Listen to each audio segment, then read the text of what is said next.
टूटी सी झोंपड़ी के सामने जिला कलेक्टर की गाड़ी आकर रुकती है। वो जिला कलेक्टर एक लड़की होती है और वो झोंपड़ी में बैठा हुआ इंसान एक मौलवी साहब होता है जिसके इतनी लंबी सफेद दाढ़ी होती है। जैसे ही वो लड़की उसके पास में जाती है और मौलवी साहब उसको अपनी नजरों से देखने लगता है क्योंकि उसको दिखाई भी कम दे रहा था। जैसे ही उसको देखता है तो उसको देखता ही रह जाता है कि आखिर ये यहाँ पर कौन लोग आ रहे हैं मेरी झोंपड़ी के अंदर। जैसे ही वो लड़की उस झोंपड़ी के अंदर जाती है, सबसे पहले उस मौलवी साहब के पैरों को छूने लगती है और कहती है कि अब्बा जी आप कैसे हो। लेकिन मौलवी साहब कहता है कि आप कौन हैं, मैं आपको पहचान नहीं पाया कि आखिर आप है कौन। जैसे ही वो लड़की है जो कि कहती है, लड़की का नाम होता है निधि शर्मा। निधि शर्मा कहती है कि अब्बा जी मेरा नाम निधि शर्मा है, क्या आप इतनी जल्दी मुझे भूल चुके हैं। लेकिन जैसे ही उस निधि शर्मा के नाम को सुनता है, कहती है कि मेरा नाम निधि शर्मा है, फौरन से वो मौलवी साहब उसको, लड़की को यानी निधि शर्मा को अपने गले से लगाकर रोने लगता है और पूरी तरह से दोनों आपसी में चिपक जाते हैं। दोस्तों आखिर कौन थी ये निधि शर्मा, कौन था ये मौलवी साहब, इन दोनों का आखिर रिलेशन क्या था, आइए इस कहानी के माध्यम से इस वीडियो के अंदर हम जानते हैं। तो वीडियो को आप लोग आखिर तक देखें क्योंकि काफी इंटरेस्टिंग यह वीडियो है और ऐसी सच्ची कहानियां आप लोगों के लिए मैं लाता रहूंगा। अगर आप यूट्यूब चैनल पर नए हैं तो चैनल को सब्सक्राइब कीजिए। जो भी भाई अपना नेक्स्ट वीडियो के अंदर नेम दिलाना चाहते हैं, सभी कमेंट सेक्शन में अपना नेम और एड्रेस के साथ में बता दें, नेक्स्ट वीडियो में हम उनका नेम लेंगे। दोस्तों चलिए शुरू करते हैं। यह एक सच्ची घटना है। बिहार के अंदर एक छोटा सा गांव है जिस गांव के अंदर तकरीबन 50 घर हैं। उन 50 घरों में से एक अनुज शर्मा और रिंकी शर्मा उस घर में दो पति पत्नी रहा करते हैं। लेकिन जो अनुज शर्मा की पत्नी रिंकी शर्मा है वो प्रेग्नेंट है। तो दोस्तों प्रेग्नेंट है लेकिन उसका डिलीवरी का भी टाइम नजदीक है। जैसे ही उनको एक खुशी भी आने वाली थी कि हमारे घर में कोई एक नया मेहमान आने वाला है, जैसे ही दोस्तों अनुज की पत्नी रिंकी शर्मा की डिलीवरी का समय होता है, उसे फौरन नजदीकी हॉस्पिटल में लेकर जाता है। जैसे ही उसे हॉस्पिटल में लेकर जाता है तो हॉस्पिटल में डॉक्टरों की तरफ से जो कि अनुज शर्मा है इसको एक बड़ी खबर दी जाती है। कहते हैं कि तुम्हारी पत्नी को हम नहीं बचा पाए, ये अफसोस, हम सॉरी चाहते हैं कि तुम्हारी पत्नी को हम बचा नहीं पाए, लेकिन जो आपकी पत्नी के बच्चा हुआ है बिल्कुल पूरी तरह से सेफ है। अनुज कहता है कि बेटा हुआ है या बेटी, आंखों से आंसू नहीं रुक रहे थे, लेकिन डॉक्टर कहते हैं कि आपकी पत्नी के एक बेटी हुई है। जैसे ही वो बेटी का नाम सुनता है हल्का सा खुश तो होता है, लेकिन दोस्तों गमी आप समझ सकते हैं कि कितनी गमी होती है। वो अपनी बच्ची को लेकर अपनी पत्नी का जो भी काम करना होता है कर देता है। खैर अपनी बच्ची को लेकर पूरी तरह से अपनी उस छोटी सी बच्ची का नेम रखता है निधि शर्मा। निधि शर्मा को वो अच्छे से अपने अब्बू का और अपने अम्मी का प्यार यानी कि अनुज शर्मा देता है, अच्छे से पालता है। उसको सोचता है कि मुझे मेरी बेटी अच्छे से पढ़ानी है और मुझे कोई अच्छी जॉब इसको दिलानी है, कोई बड़ी अफसर मेरी बेटी मुझे बनानी है। ये उसके पिताजी की एक ख्वाहिश बन जाती है और वो अपनी उस बेटी को अच्छे से पढ़ाता है, लिखाता है। यहां तक कि जो निधि शर्मा है 10th क्लास में हो जाती है, 10 साल की यानी 13 से 14 साल की हो जाती है और 10 साल में 10वीं कक्षा में उसके एक अच्छे नंबर बनते हैं। अच्छे नंबरों से वो पास होती है। दोस्तों जैसे ही अच्छे नंबरों से पास होती है तो एक दिन ऐसा आता है उसके सामने कि जो उसका पिताजी है अनुज शर्मा, उसकी एक्सीडेंट में मौत हो जाती है। जैसे ही उस खबर को वो सुनती है, अपने पिताजी की बात उसके पास में निधि शर्मा के पास में आती है कि तुम्हारे पिताजी की एक्सीडेंट में मौत हो चुकी है, एकदम से निधि शर्मा है सदमे में जा चुकी होती है। क्योंकि पहले उसकी माँ चली जा माँ तो बचपन में ही जा चुकी थी, लेकिन पिताजी 10 साल बाद में अब छोड़कर जा चुके हैं। दोस्तों आंखों से आंसू रुकने का नाम नहीं लेते हैं। जैसे ही सारे रिश्तेदार आते हैं, अड़ोस पड़ोस वाले, गांव वाले इकट्ठे होते हैं, पिताजी का अंतिम संस्कार कर दिया जाता है। लेकिन रह जाती है सिर्फ एक निधि शर्मा, क्योंकि निधि शर्मा के उस वक्त न ही कोई भाई था न ही कोई और उसके बहन थी, क्योंकि वो पहली ही एक इकलौती अपने अम्मी और अब्बू के वही एक इकलौती निधि शर्मा हुई थी। दोस्तों जैसे ही रिश्तेदार अपने आपस में मशवरा करते हैं, कहते हैं कि आखिर निधि शर्मा है तो निधि शर्मा को अपने इन रिश्तेदारों में से कौन लेकर जाएगा। दोस्तों जैसे ही निधि शर्मा की फूफी आती है तो फूफी उससे कहती है कि मैं अपनी बेटी को लेकर जाऊंगी, मैं अच्छे से रखूंगी, मैं पढ़ाऊंगी लिखाऊंगी, सारा काम मैं करूंगी, मैं अपनी बच्ची को लेकर जाऊंगी। जैसे ही सारे रिश्तेदार चले जाते हैं, अपनी फूफी के साथ में चली जाती है निधि शर्मा, उसके पास में रहती है अच्छे से। दोस्तों जैसे ही 1 महीना गुजर जाता है, निधि शर्मा को थोड़ा अकेलापन महसूस होने लगता है, क्योंकि निधि शर्मा से सारा काम, अपना घर का काम कराती थी, जो भी अपना पूरी तरह से मतलब समझ लो खेती-बाड़ी का, घर का जो भी काम था, अपनी फूफी और फूफा दोनों ऐश करने लगे थे, उनके बच्चे ऐश करने लगे थे। लेकिन जो फूफी वो निधि शर्मा से पूरी तरह से काम कराने लगी थी। और निधि शर्मा ने जब अपनी फूफी से एक दिन कहा कि फूफी देखिए, मेरे नंबर 10वीं क्लास में अच्छे बने हैं और मैं पढ़ना चाहती हूँ। मेरा किसी अच्छे से जो कि स्कूल में आप एडमिशन करा दीजिए, मुझे एक अच्छा ऑफिसर बनना है, क्योंकि मेरे अब्बू हैं, मेरे पापा हैं, उसकी एक ख्वाहिश थी कि मैं मेरी बेटी को अच्छा पढ़ा लिखा कर बनाऊं। लेकिन दोस्तों, जैसे ही उसकी फूफी इस बात को सुनती है, तो उसकी फूफी के मानो कि कांटे खड़े हो चुके हों। वो सोचती है कि नहीं, अब जो कि हम तुम्हें पढ़ाएंगे लिखाएंगे नहीं, बल्कि तुम्हें ये सारा काम काज करना है, और इस काम को करेगा कौन और तुम्हें देगा कौन। आखिर दोस्तों, सारा दिन इस बात को सुनकर निधि शर्मा एक कमरे के अंदर अपने आप को बंद कर लेती है। सारे दिन उसमें बैठी रहती है, यहाँ तक कि रात भी गुजर जाती है। सारी रात सारे दिन निधि शर्मा उसी में रहती है। निधि शर्मा को अपना इतना अकेलापन महसूस होने लगा था, वाकई में उसको आज अपने अम्मी और अब्बू की याद आने लगी कि आकाश, 10 साल तक में मेरे पापा ने इतनी छोटी सी पाली हूं, पनासी हूं, लेकिन उसके जाने के बाद में फिर मुझे इतना गम मिल रहा है।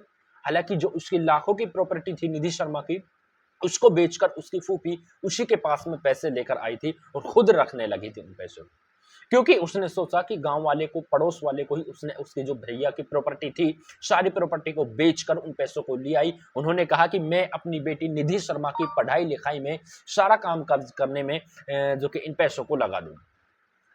लेकिन दोस्तों, निधि शर्मा का अब ये मन उछल चुका था कि मुझे यहाँ पर नहीं रहना है, क्योंकि यहाँ पर मेरी देख रेख नहीं हो रही है, मुझे अपना फैमिली मेंबर तो ये मानते ही नहीं है। तो इस वजह से निधि शर्मा है वो एक फैसला कर लेती है कि आखिर मुझे अब इस घर में नहीं रहना है। दोस्तों, अगला दिन ऐसा आता है कि फूफिया और फूफी हैं दोनों एक शादी समारोह में चले जाते हैं। घर पर कोई नहीं होता है, शाम का टाइम हो जाता है। निधि शर्मा अपना यहाँ से घर से निकलने का पूरा पूरा प्लान बना लेती है। जैसे ही वो भागने का वहां से प्लान बनाती है, तो दोस्तों अपने कपड़ों को लेकर रात को ही बैग में जो कि कपड़ों को लेकर निकल जाती है, एक ट्रेन में जाकर बैठ जाती है। लेकिन दोस्तों, उसको जाना भी कहाँ था ये भी उसको नहीं पता। उसके पास में एक रुपया तक नहीं था, क्योंकि पूरी तरह से वो गम में थी और उसको सिर्फ ये सोचना था कि मुझे यहाँ से निकलना है, चाहे मैं कहीं भी रहूं। ऐसे ही जाकर एक ट्रेन में बैठ जाती है। जैसे ही ट्रेन में बैठ जाती है, रात का समय होता है, तकरीबन 11 बज रहे होते हैं। जैसे ही दोस्तों उसकी आगे वाली सीट पर एक लड़का बैठा हुआ था, जो निधि शर्मा को घूरने लगा, और निधि शर्मा की तरफ देखकर उसने अपना फोन निकाला, फोन पर बातें करने लगा और अपने और दोस्तों को बताने लगा, निधि शर्मा की तरफ हंस हंस कर बोलने लगा और बताने लगा। जैसे अगले स्टेशन पर जाकर ट्रेन रुकती है, उसी डब्बे के अंदर जिसमें निधि शर्मा और वो लड़का बैठा हुआ था, उसमें 3 लड़के और आते हैं। और जैसे ही वो आते हैं, तो उस लड़के के पास में जाकर बैठते हैं। वो लड़का निधि शर्मा की तरफ इशारा करता है और कहता है, ये है वो लड़की। इस तरह से अब वो सारे लड़के उस लड़की की निधि शर्मा को घूरने लगते हैं। लेकिन निधि शर्मा थोड़ी ही नजदीकी पर एक अगला स्टेशन था, उस पर निधि शर्मा उतर जाती है। उतर जाती है तो पीछे पीछे वो चारों लड़के भी उतर जाते हैं, निधि शर्मा का पीछा करने लगते हैं। जैसे ही स्टेशन पर जाती है, स्टेशन पर रात का समय था, कोई नहीं था, सुनसान जगह थी। दोस्तों, जैसे ही स्टेशन पर आती है, स्टेशन से उतरती है, तो पीछे पीछे वो चारों बंदे भी उसके उतरने लगते हैं। कुल मिलाकर निधि शर्मा का वो पीछा करने लगते हैं। निधि शर्मा थोड़ी तेज चलने की कोशिश करती है तो वो भी तेज चलने लगते हैं, भागने की कोशिश करती है तो वो भी भागने लगते हैं। लेकिन क्रम ऐसा होता है कि थोड़ी आगे जाकर एक मस्जिद थी, मस्जिद के बाहर से एक इमाम साहब फजर की नमाज यानी 4 बजे पढ़ने के लिए नमाज जा रहा था मस्जिद के अंदर। जैसे ही निधि शर्मा की तरफ से वो पीछे पीछे 4 लड़के भागकर आते हैं। जैसे ही इमाम साहब अंदर घुस जाता है मस्जिद के अंदर, लेकिन बाहर गेट के पास में खड़ी होकर निधि शर्मा आवाज देती है कि बाबा जी मुझे बचा लीजिए। जैसे ही मौलवी साहब उस बात को सुनता है, तो मौलवी साहब मस्जिद से फौरन बाहर की तरफ आता है और देखता है कि आखिर यहाँ पर एक इतनी 4 बजे एक लड़की रो रही है, बिलक रही है, सुसक रही है, पीछे बैग लगा हुआ है और एक पैर में चप्पल एक में नहीं, और वो रो रही है, कह रही है कि बाबा जी मुझे आप बचा लीजिए। कि उसने सबसे पहले तो कहा, बेटी आप अंदर आए, पहले तो सबसे पहले आप अंदर आ जा मस्जिद के अंदर। साइड में मस्जिद के बगल में एक रूम था, उस रूम के अंदर जो कि उस लड़की को वहां पर लेकर गए, बेटी पहले आप यहाँ पर बैठे, बताइए क्या बात है। कहती है कि 4 लड़के बाहर खड़े हुए हैं, मेरा पीछा कर रहे हैं, मुझे उनसे आप बचा लीजिए। सबसे पहले फिर मौलवी साहब बाहर जाता है, उस लड़की को अंदर करके चारों लड़कों की तरफ देखता है, उनको डराता है, धमकाता है, कहता है कि आप यहाँ से भाग जाएं, अगर आपने दोबारा यहाँ पर आने की कोशिश की तो अच्छा नहीं होगा। वो लड़के सोचते हैं कि मस्जिद में नमाज का टाइम हो रखा है, फजर की नमाज होने वाली है, तो हो सकता है मस्जिद के अंदर कोई और भी इंसान हो, इस वजह से वो चारों लड़के वहां से डरकर भाग जाते हैं। और ये इस तरह से करके वो वहां से भागते हैं कि आज तो हाथों तले से कुछ निकल ही चुका है। दोस्तों फिर वो मस्जिद के अंदर आता है इमाम साहब, और उस निधि शर्मा से पूछता है कि बेटी तुम कौन हो, कहां से आई हो, इस टाइम क्या कर रही हो यहाँ। अपनी सारी कहानी बताती है कि मैं वहाँ की रहने वाली हूँ, बिहार के एक छोटे से गांव के रहने वाली हूँ। मेरी अम्मी बचपन में छोड़कर जा चुकी थी, अब गुजर चुके हैं। फूफी लेकर आई थी, वो सारा काम काज कराती है, लेकिन मैं पढ़ना लिखना चाहती हूँ। मतलब अपनी कहानी जो आप बीती होती है उसे सब अपनी कहानी बताती है उस मौलवी साहब को। मौलवी साहब की आंखों में भी आंसू आने लगते हैं, लेकिन मौलवी साहब कहता है कि देखो बेटी, मेरे पास में कोई अच्छा मकान तो है नहीं, लेकिन आज तुम यहाँ पर ठहर सकती हो। मेरे पास में एक झोंपड़ी है, मैं नमाज पढ़ लूँ, उसके बाद में मेरी बेटी को वहां पे लेकर चलूंगा, वहां पे आप जो कि ठहर जाना। दोस्तों लेकिन उस लड़की से पूछता है कि बेटी आप ये बताएं कि आपको करना क्या है, जाना कहाँ है। वो कहती है कि देखिए बाबा जी, मेरा कोई ठिकाना नहीं है, मुझे कहाँ पे जाना है कहाँ नहीं, मेरे पास में 2 पैसे है नहीं, 2 रुपये तक नहीं है, और मुझे तो बस पढ़ना है। मुझे काम ये करना है कि मेरी 10वीं क्लास हो चुकी है, मुझे आगे पढ़ना है, अच्छा पढ़ लिख कर मुझे अच्छी एक अधिकारी बनना है। कहता है कि देखो बेटी, आप मेरे पास में रहें, जब तक मैं हूं, जब तक आप मेरे पास में रहें, मैं तुमको पढ़ाऊंगा लिखाऊंगा अच्छे से, जो भी आपके काम है वो सारा काम मैं कराऊंगा। उस लड़की को निधि शर्मा को अपने झोंपड़ी के अंदर लेकर जाता है। एक टूटी सी झोंपड़ी थी, उसके चारों तरफ पल्लड़ से लगे हुए थे, उस पर 2 पिलंग थे। तो उसके अंदर उस निधि शर्मा को ले जाता है और कहता है कि बेटी आप यहाँ पर रहें, मैं आपका एडमिशन करवाऊंगा, अच्छे से आपको पढ़ाऊंगा लिखाऊंगा। क्योंकि उस वक्त उस मस्जिद, उस झोंपड़ी के अंदर वही सिर्फ एक इमाम साहब था जो उस झोंपड़ी के अंदर रहता था। अगले ही दिन निधि शर्मा का एक गांव की स्कूल है, उसके अंदर एडमिशन करा देता है, एडमिशन कराता है। तो निधि शर्मा उसको अपना अब्बू मानने लगती है, यानी मौलवी साहब को अब्बू कहने लगती है और कुछ नहीं। वो मौलवी साहब है, वो भी निधि शर्मा से बेटी कहने लगता है। दोस्तों 2 साल निधि शर्मा को गुजर जाते हैं। 12वीं क्लास में अच्छे अंकों से निधि शर्मा पास होती है, अच्छे नंबर आते हैं, फर्स्ट डिवीजन से टॉप, मतलब टॉप परसेंट में वो पास होती है, सबसे टॉप में आती है, नाम रोशन कर देती है। सारे गांव वाले खुश होते हैं उसको देखकर। लेकिन मौलवी साहब कहता है कि बेटी अब आप बताएं कि अब आपको आगे क्या करना है। क्योंकि 55 से 60 साल की उस मौलवी साहब की उम्र थी, कमाने वाला कौन था, मौलवी साहब का 4-5 की तनख्वाह होती है, उसमें ही उसका खर्चा चलाता था, उस लड़की का, दोनों का खर्चा चलाता था। दोस्तों फिर कहती है कि देखो अब्बू, मुझे दिल्ली जाना है, दिल्ली जाकर मुझे अच्छे से किसी कॉलेज में अब मुझे पढ़ाई करनी है। उसको 5,000 रुपये देता है। अगले दिन उसको कहते थे बेटी आप जाओ, अगर तुम्हें फिर पैसों की जरूरत हो तो मुझे बताना, मेरी बेटी मुझे कॉल करना, किसी भी तरह से मुझे बता देना, मैं तुमको पैसे भिजवा दूं। दिल्ली चली जाती है निधि शर्मा। जैसे ही दिल्ली जाती है तो वो सोचती है कि देखो मुझे मौलवी साहब बुजुर्ग आदमी है, उसने मेरा 2 साल तक खर्च उठाया है, अभी भी मुझे पैसे दिए हैं, लेकिन मैं अब उसके ऊपर बोझ नहीं बनना चाहती हूँ। तो इस बात को लेकर निधि शर्मा पढ़ाई करने लगती है। साथ ही पड़ोस में एक होटल थी, होटल के होटल के अंदर जाती है, कहती है कि अंकल जी मुझे काम दे दीजिए, मुझे काम करना है। कहता है कि बेटी तुम क्या काम करोगी यहाँ पर। कहती है कि देखिए मुझे जो आप काम दोगे मैं वो काम करूंगी, लेकिन मुझे कुछ वक्त पढ़ाई के लिए भी चाहिए, क्योंकि मैं साथ में पढ़ती भी हूँ। लेकिन वो कहता है कि बेटी आखिर तुम ऐसे क्यों कर रही हो। लेकिन फिर उस होटल मालिक को भी अपने आप बीती बताती है, जो भी अपना काम होता है सारा जिंदगी का वो बताती है, जो मौलवी साहब को बताया था। वो होटल मालिक है, वो कहता है कि देखो बेटी, तुम्हारा पढ़ाई का सारा खर्च मैं खुद उठाऊंगा, तुम इसी होटल के रूम में रहो, साइड में रहो, तुमको कोई कुछ नहीं कहेगा, मैं अपनी बेटी तुमको मान रहा हूं, जो तुम्हारे पास में काम हो तो तुम कर लो, वरना काम मत करो, सारा खर्च तुम्हारा मैं उठाऊंगा। क्योंकि मेरी भी एक बेटी है, मुझे पढ़ाने का बहुत शौक था, लेकिन मेरी बेटी पढ़ने में अच्छी नहीं थी, इस वजह से मेरे घर पर ही रहती है, सारे दिन घर पे बैठी रहती है। तो दोस्तों पूरी तरह से उस लड़की को पढ़ाने में, अच्छे से उसको दिल्ली की एक अच्छी कॉलेज में लेकर जाता है, अच्छे में एडमिशन करा देता है, पढ़ाई के लिए कर देता है, और अच्छे से कहता है कि बेटी तुम अच्छे से पढ़ लो, पैसों की कोई दिक्कत नहीं, मैं सारे पैसे तुम्हारे लगाऊं। दोस्तों कुछ समय गुजरता है और वो लड़की आखिर जो निधि शर्मा है, कुछ दिन बाद में वहां से चली जाती है, अपनी दूर रहने लगती है उस होटल से भी। कुछ दिन बाद के अंदर जो निधि शर्मा है उसका जिला कलेक्टर के पद पर चयन हो जाता है, जिला कलेक्टर बन जाती है। कुछ ट्रेनिंग चलती है, सबसे पहले उस होटल वाले के पास में आती है और होटल वाले से कहती है कि उसको भी अब्बू कहने लगी थी कि अब्बू मेरी नौकरी लग गई है, मैं एक जिला कलेक्टर बन चुकी। होटल वाला बड़ा खुश होता है और कहता है कि वाह बेटी, मुझे गर्व है तुम जैसी बेटी पर कि तुम जिला कलेक्टर बन चुकी हो। लेकिन जब होटल वाले के पास में जाती है तो उस मौलवी साहब की भी उस निधि शर्मा को याद आ जाती है कि इससे कहीं ज्यादा हाथ तो उस मौलवी साहब का मेरी जिंदगी को बचाने में, पढ़ा लिखाने में है।